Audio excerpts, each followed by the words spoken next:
അതെല്ലാരും ഇവിടെ വണ്ടി ഓടി തുടങ്ങി. ഹലോ വ്യൂവേഴ്സ്, കെസൈക്ലോപീഡിയയുടെ ഇന്നത്തെ എപ്പിസോഡിലോട്ട് എല്ലാവർക്കും ഹാർദമായ സ്വാഗതം. ഭയങ്കര സന്തോഷമുള്ള ദിവസമാണ്.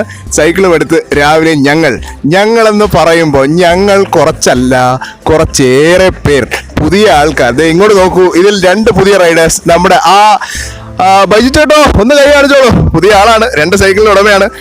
ഭരത് 3 സൈക്കിളിന്റെ ഉടമയാണ്, വേറെ ലെവലാണ്. അപ്പൊ ഞങ്ങൾ ഒരുപാട് പേരുണ്ട്. അപ്പൊ ഇന്ന് ഞങ്ങൾ നേരെ പൂവാറ് പോയിട്ട് ബോട്ട് റൈഡ്, നീന്തൽ, പല പരിപാടികളാണ് ഇന്ന് പ്ലാൻ ചെയ്തിട്ടുള്ളത്. കൂടെ പിടിച്ചോളൂ, അങ്ങ് അറ്റം വരെ ഉണ്ടാവണം, അവിടെ എത്തിയിട്ട് കാണാം. എത്ര പ്രാവശ്യം ചെയ്താലും മടുക്കാത്തൊരു സംഗതിയാണ് സൈക്കിൾ ചവിട്ടിച്ചെന്ന് അവിടെ ബോട്ടിൽ കയറി പോകുക എന്നുള്ളത്. അപ്പം ഞങ്ങളുടെ യാത്ര നേരത്തെ പറഞ്ഞതുപോലെ പൂവാറോട്ടാണ്. അപ്പം തിരുവല്ലം, കോവളം, വിഴിഞ്ഞം, പൂവാർ കുറച്ചേറെ ദൂരമുണ്ട്. അപ്പോൾ നല്ല രസകരമായ റൈഡ്. എല്ലാവരും ഏതാണ്ട് ഒരേ സ്പീഡിൽ കൂടെ പിടിക്കുന്നുണ്ട്. പുതിയ റൈഡേഴ്സ് ഉണ്ട്, അവർക്കും നമ്മുടെ സ്പീഡിനോടൊപ്പം വരുന്നുണ്ട്. അപ്പം അങ്ങനെയുള്ള യാതൊരു പ്രശ്നമില്ല. ഇതൊരു വളരെ മനോഹരമായ ഒരു സംഗതിയായിരുന്നു. ഇവിടെ നിന്നൊരു ബ്യൂട്ടിഫുൾ വ്യൂ. അത് സത്യം പറഞ്ഞാൽ എൻ്റെ ക്യാമറയിലൂടെ നിങ്ങളിലോട്ട് എത്തിയിട്ടില്ല എന്നാണ് ഞാൻ മനസ്സിലാക്കുന്നത്. സത്യം പറഞ്ഞാൽ ഒന്ന് പോകുമ്പോൾ ഇവിടെ ഒന്ന് നിർത്തി നിങ്ങൾ ട്രൈ ചെയ്തിട്ട് പോകേണ്ട സ്ഥലം തന്നെയാണ്. ഈ പൂവാർ പോകുമ്പോൾ ഉള്ള ഒരു ഏറ്റവും രസകരമായ സംഭവം എന്ന് പറയുന്നത് കുറേ കയറ്റം, കുറേ ഇറക്കം. അപ്പോൾ നന്നായിട്ട് ചവിട്ടിൻ്റെ ഒരു എക്സ്പീരിയൻസ് വളരെ നല്ലതാണ്. ഈ സ്ഥലം ഒന്ന് ശ്രദ്ധിച്ചോളൂ. ഇവിടെ ബ്രദേഴ്സ് തട്ടുകട എന്ന് പറഞ്ഞൊരു ബോർഡ് വെച്ചിട്ടുണ്ട്. ഇവിടെ നിന്ന് രാവിലെ ഒരു 6 മണി 7 മണിക്ക് കിട്ടുന്ന വൈബ് എന്ന് വെച്ചാലുണ്ടല്ലോ, മാൻ, അത് വേറെ ലെവൽ തന്നെയാണ്. ഇത് നിങ്ങൾക്ക് ഏറെക്കുറെ ഒരു ഉദ്ദേശം തരുമെങ്കിലും നേരിട്ട് കാണാൻ വളരെ വളരെ ബ്യൂട്ടിഫുൾ ആയിരുന്നു. അപ്പോൾ നമ്മൾ പോകാൻ പോകുന്നത് ബോട്ട് റൈഡിന് വേണ്ടിയാണ്. അപ്പോൾ ഇന്ന് സംഭവിച്ച ഏറ്റവും വലിയ പണി എന്ന് പറയുന്നത്, എനിക്ക് ഒരുപക്ഷെ സൈക്കിൾ എടുത്തതിന് ശേഷം കിട്ടിയ ഏറ്റവും വലിയ പണി എന്ന് പറയുന്നത്, എൻ്റെ സൈക്കിൾ ഒരു പണി എന്നൊക്കെ വെച്ചാൽ നല്ല 1.5 പണി. ചെയിൻ കാസറ്റിൽ നിന്നും പുറത്ത് ചാടിൻ്റെ ദൈവമേ, സത്യം പറഞ്ഞാൽ കമ്പിപ്പാര, കടാര തുടങ്ങിയ സാധനങ്ങളെല്ലാം കൊണ്ടുവന്നാണ് അവസാനം ശരിയാക്കിയത്.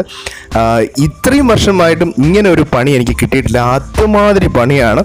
അവിടെ വെച്ച് വണ്ടി സ്റ്റക്കായി. സത്യം പറഞ്ഞാൽ റൈഡിൻ്റെ ആ ഒരു എക്സ്പീരിയൻസ് കുളമായി എന്ന് വേണം പറയാൻ. പക്ഷേ ഒരു ഗ്രൂപ്പ് റൈഡാണ്, അവിടെയാണ് ഗ്രൂപ്പ് ഡൈനാമിക്സ് വർക്ക് ആവുന്നത്. എൻ്റെ സൈക്കിൾ ഇത്രയും ഇതായിട്ടും ഞാൻ ഏതാണ്ട് ഒരു ഓട്ടോറിക്ഷ പിടിച്ച് തിരിച്ച് പോയാലോ എന്ന് വരെ മനസ്സിൽ ചിന്തിക്കുമ്പോഴും കൂടെ ഉള്ളവർ എന്നോട് പറഞ്ഞു, ഇല്ല ബ്രോ, നമ്മളിത് ശരിയാക്കിയിട്ടേ പോകുന്നുള്ളൂ. കാരണം ഇത് എന്ത് ചെയ്തിട്ടും ഈ ചെയിൻ നിങ്ങൾ ശ്രദ്ധിക്കുകയാണെങ്കിൽ ചെയിൻ റിങ്ങിൻ്റെ പുറത്ത് ചാടി അത് കയറി അങ്ങ് സ്റ്റക്കായിപ്പോയി. ഒരു കാരണവശാലും അത് തിരിച്ചിറങ്ങി വരുന്നില്ല. അവസാനം വളരെ പണിപ്പെട്ടാണ് നമ്മളിത് എടുത്തത്. നമ്മൾ എന്നിട്ട് ചപ്പാത്തെത്തിയപ്പോൾ നമ്മുടെ പുതിയ ബൈക്ക്, നമ്മൾ ഏറെ കാത്തിരുന്ന നമ്മുടെ ബൈക്ക്, നമ്മുടെ ട്രക്ക് FX2, നമ്മൾ ഇതുവരെ മുന്നേ പരിചയപ്പെടുത്തിയ FX1 ആണ്. ഇത് ട്രക്കിൻ്റെ FX2 ആണ്. റിജോ പുതിയ ബൈക്ക് വാങ്ങിച്ചു. ഒരു രക്ഷയില്ല.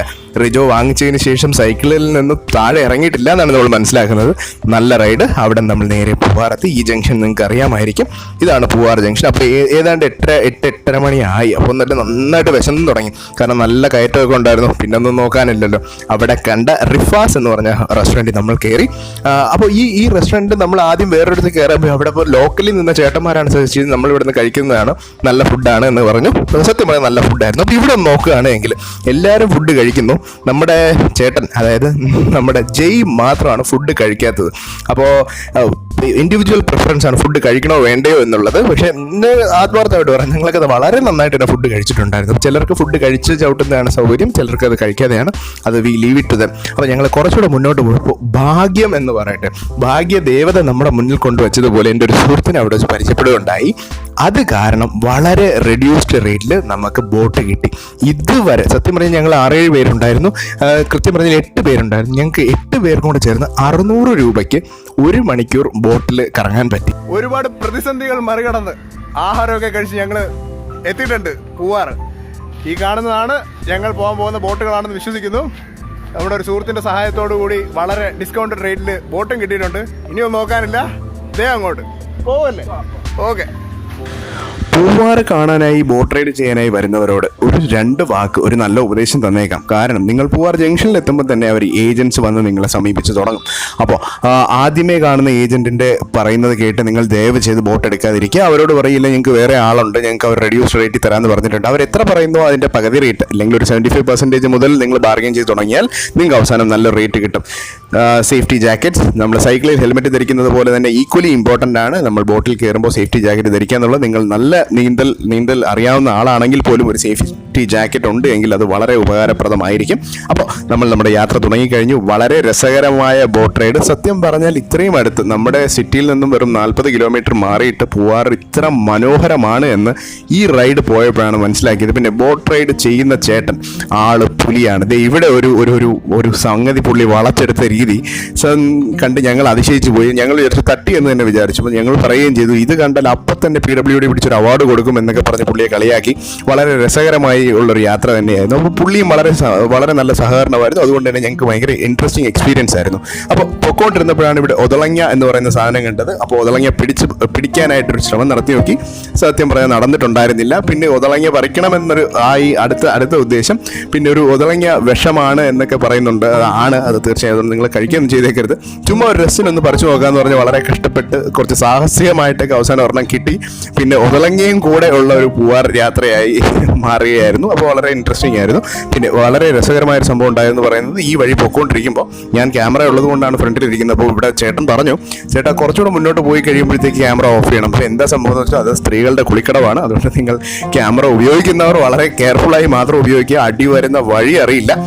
അപ്പോൾ അതും കൂടെ ഇവിടെ നിങ്ങൾ ഓർമ്മപ്പെടുത്തിക്കൊള്ളുന്നു. വളരെ ഇൻട്രസ്റ്റിംഗ് ആയിട്ടൊരു സ്ഥലമാണ്. കാരണം കായലിലൂടെ ചെന്ന് നമ്മൾ ചെല്ലുന്നത് ബീച്ചിലോട്ടാണ്. ഈ കായൽ കടലിലോട്ട് ചെല്ലുന്ന സ്ഥലത്താണ് നമ്മൾ എത്തുക. അത് ഇവിടെ ഫ്ലോട്ടിംഗ് റെസ്റ്റോറൻറ്റ്സ് നിങ്ങൾ കണ്ടു തുടങ്ങിയിട്ടുണ്ട്.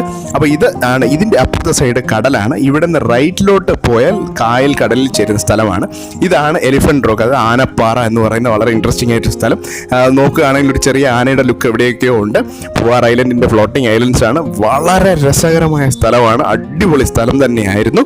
ഇനിയിപ്പോൾ നമ്മൾ പതുക്കെ ഇവിടെ മദർ മേരിയുടെ സ്റ്റാച്യു കാണുന്നു. കണ്ടിട്ട് നമ്മൾ നേരെ തിരിച്ചു വന്ന് ഒരു വെള്ളം ഒരു ബോട്ട് സൈഡിൽ ഒതുക്കിയപ്പോഴാണ് ഇവിടെ ഓരോരുത്തർക്ക് നീന്തണം എന്നുള്ള തോന്നൽ വന്നു തുടങ്ങിയത്. അപ്പോൾ എല്ലാവർക്കും നീന്താൻ അറിയാവുന്ന അപ്പോൾ അരുൺ ബ്രോ ആണ് നമ്മുടെ കൂട്ടത്തിലെ ആദ്യത്തെ സായിപ്പ്. വെള്ളം കണ്ടുടനെ വെള്ളത്തിൽ ചാടി ആൾ പ്രൊഫഷണൽ നീന്തൽക്കാരനാണ്.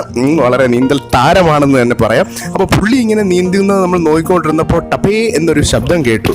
പിന്നെയാണ് മനസ്സിലായത് ചക്ക വെട്ടിയിട്ടതല്ല, മിഥുനെടുത്ത് വെള്ളത്തിലോട്ട് ചാടിയതാണ് എന്ന്. അങ്ങനെ ഇവർ രണ്ടുപേരും ചാടിയ ധൈര്യത്തിൽ നീന്തലിൻ്റെ ബാലപാഠങ്ങൾ പഠിച്ചു തുടങ്ങിയ ഞാനും ഒന്നും നോക്കിയില്ല. എടുത്തൊന്ന് ചാടി കുറച്ചൊന്ന് പയറ്റി നോക്കി. വളരെ നല്ല റൈഡ്.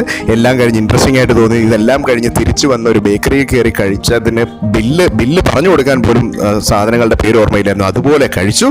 നല്ലൊരു ദിവസം കഴിഞ്ഞു. വീഡിയോ കണ്ട എല്ലാവർക്കും നന്ദി. Thank you so much.